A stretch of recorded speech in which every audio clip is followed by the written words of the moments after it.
7h37 sur RFM, vous êtes à l'écoute d'RFM Weekend. Dans 20 minutes, le journal en Wolof de Djeynaba Sidouba.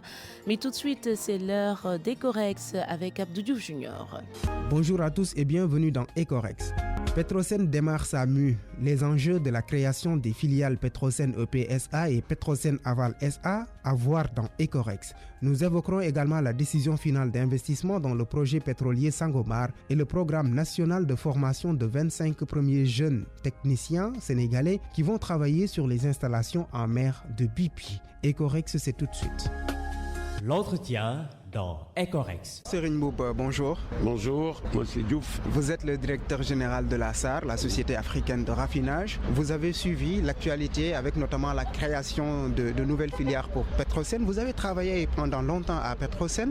Il y a surtout la filiale appelée Petrosen Aval. Vous travaillez dans le secteur du raffinage. Qu'est-ce que cette filiale peut apporter au secteur pétrolier sénégalais? Je pense d'abord qu'il faut s'en réjouir et saluer cette grande ambition de son Excellence le Président de la République, du ministère de l'Énergie, de conduire avec les autorités de Petrosen ce changement structurel que la nouvelle situation du Sénégal, qui va être, comme vous le savez, pays producteur, mettre sur le marché national et international les premiers barils de pétrole et les premiers mètres cubes de gaz dans 2 à 3 ans. Il fallait donc que Petrosen fasse sa mutation et qu'elle s'adapte à ce nouvel environnement, continuer à avoir son activité d'exploration qui est le métier de base qui lui est connu. C'était important et pertinent que cette activité soit regroupée au sein d'une entité puisque évidemment les demandes des compagnies conformément aussi à l'offre actuelle du Sénégal et sa nouvelle situation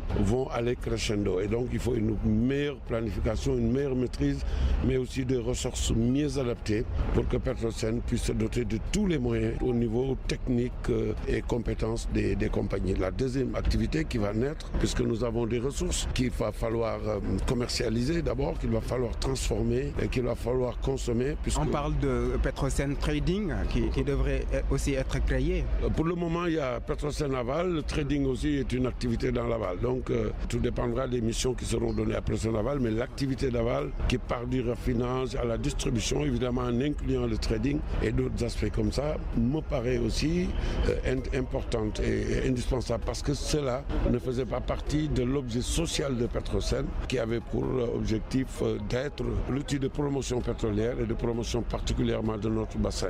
Est-ce que particulièrement cette société, cette filiale de Petrosen Aval, va prendre en charge le raffinage? Vous êtes dans le secteur du raffinage. Non, je ne pense pas. Petrosen est déjà dans le raffinage puisqu'elle est actionnaire leader dans le capital de la SAR. Avec des membres dans le conseil d'administration? Avec évidemment des représentants dans le conseil d'administration à la hauteur de leur présence. Donc Petrosen va s'occuper aussi probablement d'aménager l'environnement puisqu'il y a beaucoup d'investissements qu'il faut faire, des investissements logistiques, des investissements de transport. Il va falloir s'occuper de gérer la production, les parcs du Sénégal et de Petrosen dans le cadre de l'association qui va exploiter aussi bien le gaz que le pétrole à côté des autres compagnies internationales. Vous êtes directeur général de la SAR, monsieur Serigne Mboup. On espère qu'il y aura beaucoup d'activités en tout cas pour la SAR. Est-ce que la SAR aussi va connaître une restructuration, s'agrandir pour pouvoir jouer pleinement son rôle? Oui, la SAR est déjà lancé un important programme de modernisation de ses unités, d'augmentation de ses capacités pour répondre à la demande nationale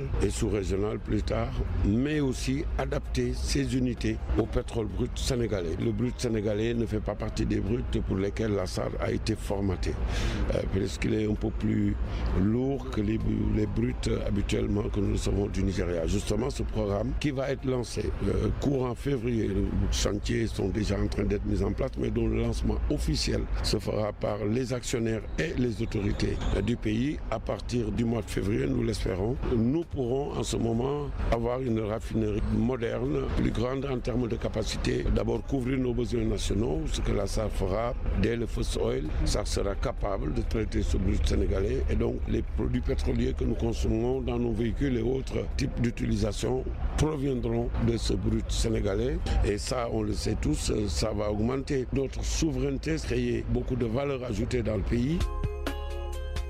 Monsieur Serigne Mboup, vous avez été directeur général de Petrosen. Petrosen qui va se lancer aussi dans l'exploration et la production. Petrosen EP a été créé aussi, confié à monsieur Joseph Médou. Pensez-vous que Petrosen a aujourd'hui les moyens de sa politique, de ses ambitions? Oui, Petrosen a prouvé déjà, de par la configuration dans laquelle elle était, son utilité, son efficacité et sa bonne gouvernance, puisqu'elle a été créée pour justement promouvoir le bassin, d'être l'outil d'application de la politique pétrolière de l'État dans ce domaine.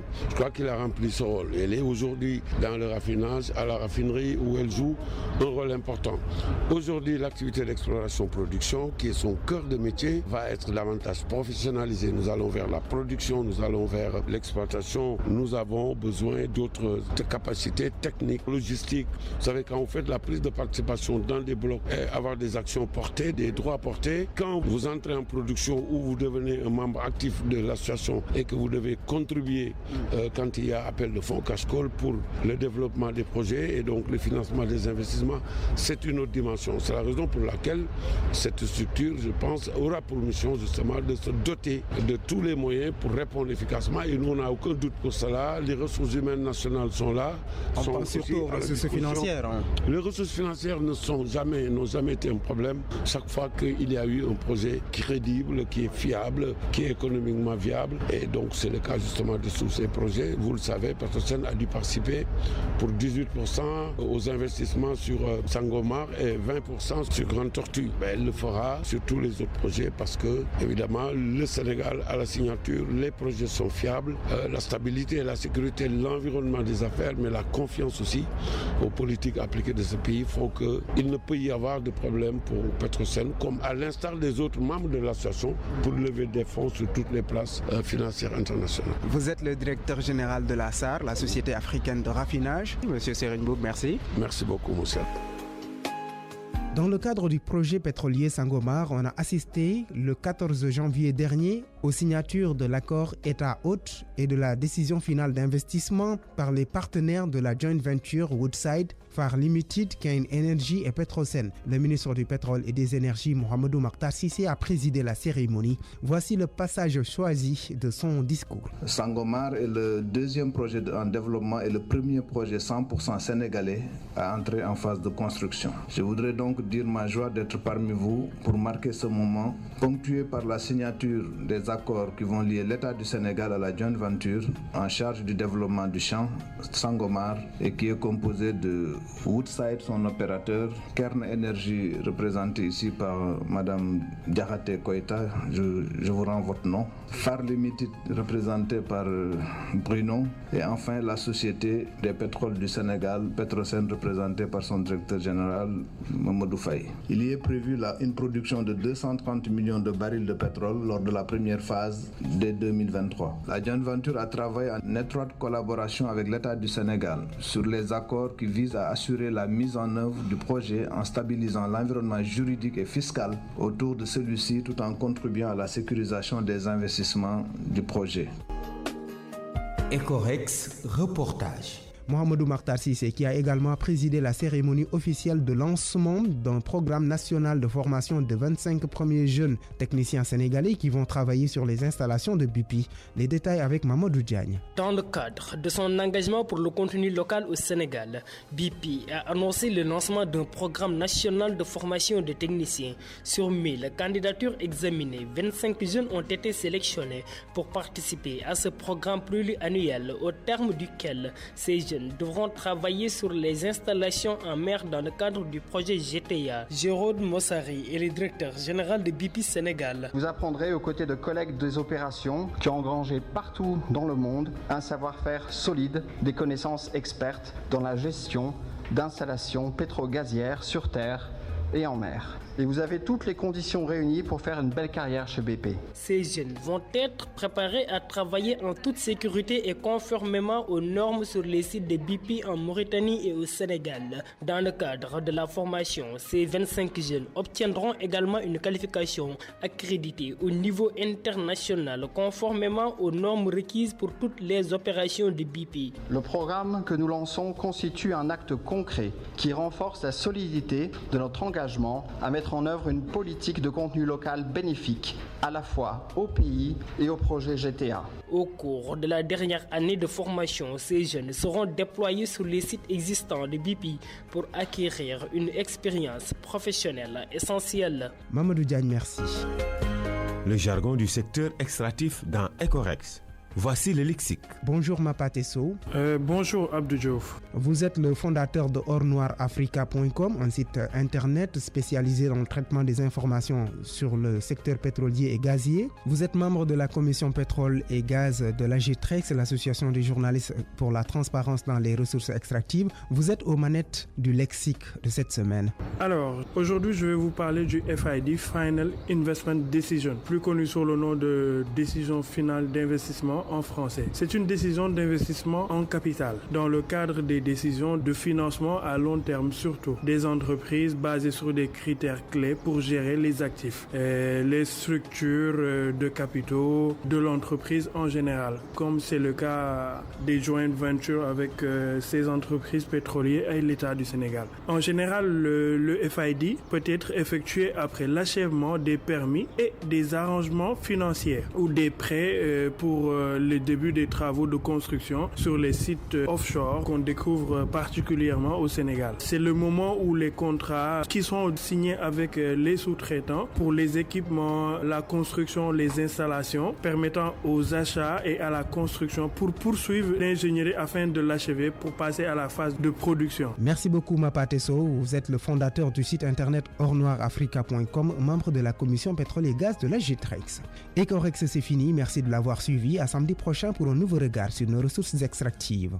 8h39 ci RFM ñu ngi ci pàcc bu mujj ci RFM weekend ñu daal di ànd ak Abdou Diouf Junior mu yegsi ak ñun ci ab numéro bu bees ci seen rubrique Ecorex bi ñu jégleel wàllu ressources extractives. jërë ngeen jëf ci déglu bi daal leen jàmm ci Ecorex. Petrosen tàmbali na ay coppite lan la yooyu la coppite wundu rawatina ni ñu amal Petrosen EPSA ak Petrosen Aval SA daañu ko gis ci biir Ecorex daañu waxtaane itam décision finale d'investissement bi nga xam ne am nañ ko ci projet pétrolier bu Sangomar ak programme national bi nga xam ne jëm na ci tàggat lu toll ci 25 ci ay ndaw yoo xam ne ay techniciens lañu di ay doomu réew mi ñu war a liggéey ci installation yi nekk ci biir géej te BP amal ko Ecorex léegi lay doon.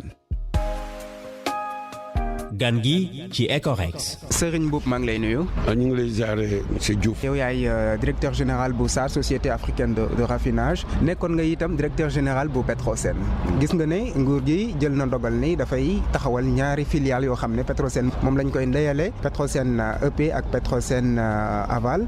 Petrosen Aval mooy lépp lu jëm ci wàllu raffinage beeg lépp lu jëm ci wàllu distribution ak jënd ak jaayum hydrocarbure jàpp nga ne tey dina am lu muy soppi ci mbir yi di doxee fii ci Sénégal ci wàllu hydrocarbure. dañuy sant yàlla d'abord bi nga xamee ni Sénégal créé woon na Petrosen 1981 boobu ba léegi commission bi moo doon mu saytu ndax réew mi am na pétrole ba yàlla def ñu am ndam ci 2014 loolu mooy Petrosen àggoon na fi mu àgg waaye bu dee da ngay liggéey di dem di seet ba yàlla won la da nga war a taxaw beneen taxawaay production ci niveau yooyu mosula am Sénégal évaluation réservoir yi mosula am yenn investissement yi mosula am parce que amaguñu woon pétrole bu bëri bu toll ñu war a àgg foofu loolu ci ni pétrole bi bu gouvernement bi da ci am wàllam Petrosen am ci wàllam ñu war ko jaay ci àddina bi ñun la ñu miinoon moo di jënd pétrole waaye miinuñu woon jaay pétrole ñu war a fagaru donc ñu war a fagaru am ay entreprise yoo xam ni état moo ko moomal boppam ñu jël Petrosen ni nañ ko tas pàcc bu ne ñu def fa benn entreprise boo xam ni foofu lay ne parce que loolu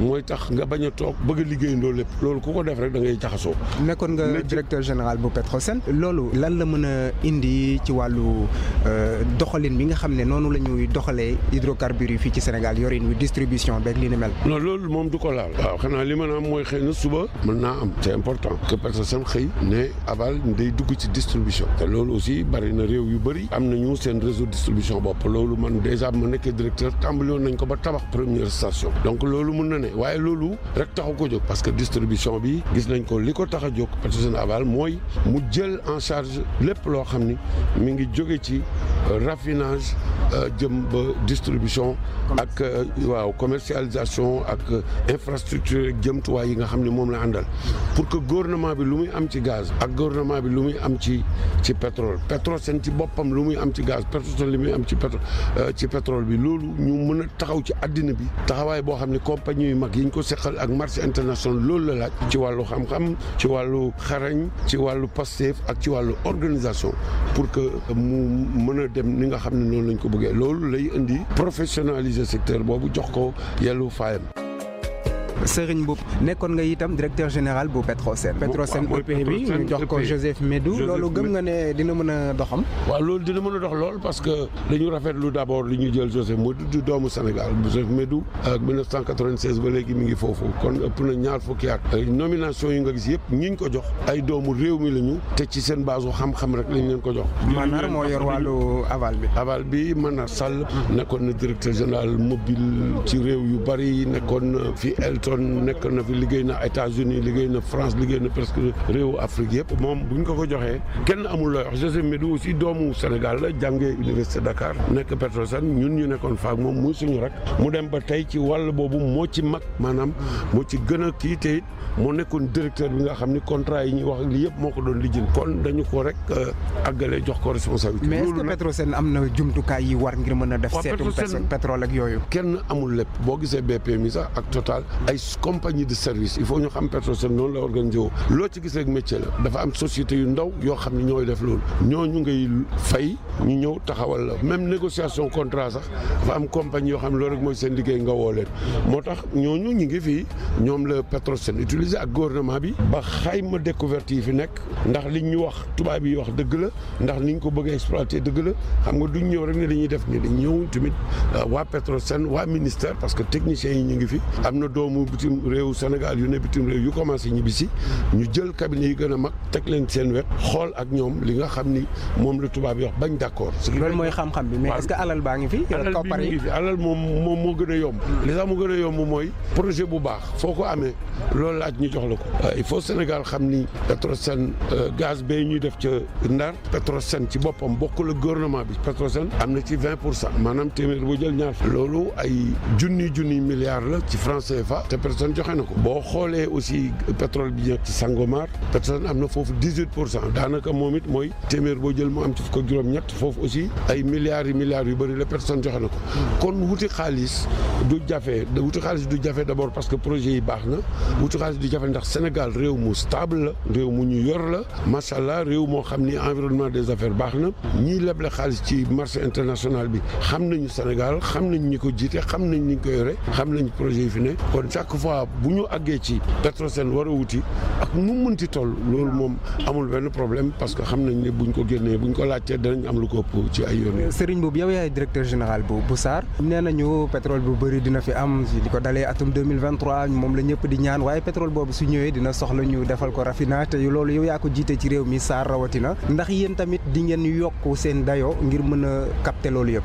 waaw kooku bi mu amee 2014 déjà le président de la République gouvernement bi ak actionnaire SAR daal di décider ni SAR nañu fagaru dañuy jéggaani pétrole boobu ba léegi loolu nag xaalis bu dul jeex la bu ñu yàlla mayee lii nag kon SAR daal di décider ni moom day defarwaat xam nga raffinerie bi président Senghor moo ko créé woon ba mi ngi tàmbali woon exploitation 1963 boobu ak léegi daanaka juróom-benn fukki at yi di ko des bariwul dañ koy defaat nag taggaat ko ba mu bees investissement yi koppar yu bëri la laaj tàmbali nañ ko defaraat ko ba mu bees yokk capacité am ndax xam nga li ñu soxla woon daaw ak li ñu soxla ren bokkul li ñu soxla déwén du bokk mais surtout def ci machine yu bees yoo xam ni méngoo na ak mën a liggéey pétrole bi nga xam ne moom la Sénégal di am ce qui fait que bu 2023 jotee 2022 ba pétrole bi génn Sénégal luy ndax wàllu xeetu essence ak wàllu gasoil ak yeneen incha allah ci pétrole Sénégal lay jóge SAR defal ko loolu nag yokkute ci réew mi day dina gën a aussi dëgëral ni Sénégal moom ay soxlaam assuré na ko sécuriser na approvisionnement bi dina yokk suñu souveraineté et aussi dina yokk koom bu bëri parce que dootuñu soxla ay devises ay dollars ak yeneen di ko jóge bitim réew et puis njëriñ li di dem ci ay jàmbur waaye njëriñ li ci wàllu Petrosen ak wàllu état ci réew mi lay dellu si ak 2035. lan ngeen di waajal ci weeru février. weeru février dañuy bëgg a def lancement travaux yooyu invité ñi ñu ko seqal mooy société yi ñu jël yëpp parce que ni ci ëpp nag société sénégalaise yu bëri ñu jox leen ci chantier yi loolu aussi président moo ni damay def contenu local lu ñuy liggéeyati ci réew mi lu jëm ci xeet woowu na ci société yi nekk ci réew mi sénégalais yi moom ko ay sénégalais yi di fi liggéey ñu gis seen bopp ndax loolu lay tax société yi mën a développer am ay emploi actionnaires yi moom SAR ñëw gouvernement bi ñëw askan wi ñëw ak société yi nga xam ne ñoom ñooy produit pétrole bi muy Petrosen Kern Énergie ak Phare ak Woodside ñu lancé travaux yi nga xam ni ñun tamit fii ak fin 2021 début 2022 dinañ pare taxaw di xaar pétrole bi ñëw ñu commencé liggéeyal askan wi. maa ngi lay sant di la gërëm Serigne Mboup. jërëjëf mon cher Diouf. directeur général bu SAR la ñu nekkaloon tey ji ci suba ci Ecorex ñu lay sant di la gërëm. ci lu ñeel projet pétrolier Sangomar amal nañu fukki fan ak ñeent ci weeru janvier bi ñu nekk signature yu jëm ci accord état hôte ak décision finale d'investissement mu ñeel partenaires yi nga xam ne ñoom ñoo seq projet boobule di Woodside Phare Limited Kern Energy ak Petrosen jëwriñ bi ñu dénk wàllu pétrole ak énergie ci réew mi Mouhamadou Makhtar Cissé moom moo jiite woon moomule ndaje lii la ñu tànn ci kàddu yi nga xam ne yëkkati na ko fa. ay kilomètres la ci biir suuf ci biir géej gi laaj lu toll ci alal gën a néew lu ëpp junni milliards ci sunu xaalis CFA ci xayma bu gën a gàtt pour mën ko jëli tey nun doog a mën a sañ ak jàkkaarloog Sénégal yi wax leen ko ginnaaw bi nga xamee ne lépp lu mu aajoo pour nu war ko mën a def ci jumtukaay ci alal ci xam-xam ci lépp dajaloo na nu jébbal ko président de la république ci fan yee ci ginnaaw mu jël benn décret ndax si décret rek la loolu mën a nekkee d'accord ci approuver plan yi ak programme bi ni léegi jox na nu ndigal pour nu mën koo exploiter. Ecorex reportage. Mouhamadou Makhtar Cissé moom itam moom moo jiite woon ndaje mi nga xam ne jëmoon na ci lancé programme bu yees boo xam ni dañ ciy tàggat lu toll ci 25 ci ay ndaw di ay doomu réew mi ay techniciens ñu war a liggéey ci installation yu BP ci biir géej lay doon li ci gën a fës ak Mamadou Diagne. ngir gën a dugal loxoom ci contenu local bu Sénégal BP daat nay xam ne ni dana lancé benn programme national boo xam ni li ko tax a jóg mooy tàggat ay techniciens ci junni candidature daan nañ ci tànn ñaar fukki ndaw ak juróom yoo xam ne daañu bokk ci programme bi nga xam ne ay at lay duré programme boo xam ne ndaw ñi lee daañu liggéey ci installation yi amal ci biir géej te loolu la ñu ngi ko jaar ci ab projet bu ñu tuddee GTA. Jérôme Mossari mooy directeur général bu BP fii ci Sénégal. Vous apprendrez aux côtés de collègues des opérations qui ont engrangé partout dans le monde un savoir-faire solide, des connaissances expertes dans la gestion d'installations pétro-gazières sur terre et en mer. Et vous avez toutes les conditions réunies pour faire une belle carrière chez BP. mu nekk ay ndaw yoo xam ne daañu amal seen liggéey ci kaaraange yu mucc ayib ci siitu BP yi nekk ci waaxu Mauritanie ak waaxu Sénégal ci biir tàggat bi lay ñaar fukki ndaw ak juróom yi lee daañu am qualification boo xam ne dañu ko nangu ci biir àdduna wërngal këpp. Le programme que nous lançons constitue un acte concret qui renforce la solidité de notre engagement à mettre en œuvre une politique de contenu local bénéfique à la fois au pays et au projet GTA. ci njeexitalu tàggat bi ndaw ñi lee daañu leen tasaare ci site yi nga xam ni BP moo ko moom loolee nag ngir ñu jëlee fa lii nga xam ni mooy expérience professionnelle. jërëjëf Mamadou Diagne. Ecorex lexique bi. Mapaté Sow maa ngi lay nuyu. Abdou Diouf maa ngi lay nuyu te di la jox sa wàccuwaay. yow yaay fondateur bu Or Noir Africa di benn site internet boo xam ne dafa spécialisé wu ci wàllu pétrole ak gaz bokk ci commission pétrole ak gaz bu Agitrex association des journalistes pour la transparence dans les ressources extractives tey jii yow yaa ñuy faram-fàccee lexique bi. bon tey ñu ngi wax ci lu ñuy naan décision finale d'investissement ñu koy woowee en anglais FID mooy fi ñuy toogee wax. ku nekk maanaam lu muy indi ci capital pour ñu mën a tàmbali liggéey bi day soxal wàllum li ñuy jënd ni ñuy tabaxee ba war a mën a yegg ci génnee pétrole gi wala gaz décision boobu nag balaa ñu koy jël il faut que ñi ko séq ku nekk wax li mu mën a def ci wàllum xaalis pour que ñu mën a xam bu ëllëgee ku nekk ñaata lay gañ selon guddaay bi quoi te décision la boo xam ne souvent bu ñu koy def day fekk mu nekk projet boo xam ne dafay gudd c'est dans le long terme dinay permettre ñi nga xam ne ñoom ñoo war a liggéey ci projet bi ñu mën a commencé liggéey boobu noonu bu ko defee ñu mën a jënd seen ay matériel ak ñoom seen pour ñu mën a tabax plateforme yi pour que ñu mën a commencé production bi. jërëjëf Mapaté Sow may fàttali ne yow yaa créé site bii di ornoirafrica.com bokk ci commission pétrole ak gaz bu Agitrex.